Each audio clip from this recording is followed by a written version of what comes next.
Yeah, it's so fascinating, the subject of the masculine and the feminine. So in non-duality, the feminine aspect is that love aspect, is this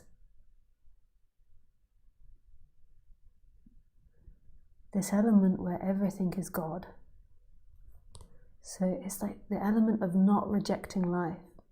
So often we're rejecting life because it's too much, because it feels too intense, or rejecting the emotions because it's too uncontrollable. But it's love. So if you can somehow let that go and come back to the moment, it's this element where when you pick up your cup, that is the love affair. Like that is God. God is the cup. God is the hand gripping the cup. God is the light, the computer. It's the seeing everything as God. This is the love side. The masculine side, the emptiness side, is the seeing everything as nothing.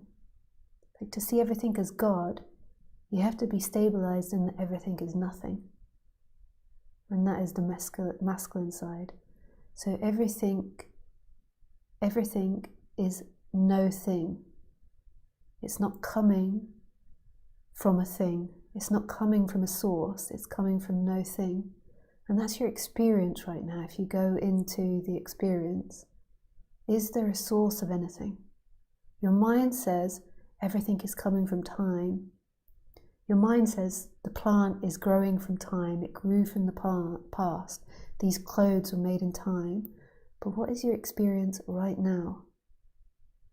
When you go deeply into the experience, you discover that everything is coming from nothing, not a thing. And it's not even coming. It is nothing. The experiencer is no thing. The things are no thing. Everything is empty. But that's only half the side, because if everything is empty, everything is full simultaneously, and this is the love side. This is the feminine side. And sometimes people have the love awakening first, and sometimes the emptiness awakening first. And the love awakening without the emptiness, they'll attach it to things. And the emptiness without the love is a more depressive, sad energy, existential fear. Whereas the love one, it will be attached to all things and then they'll lose it.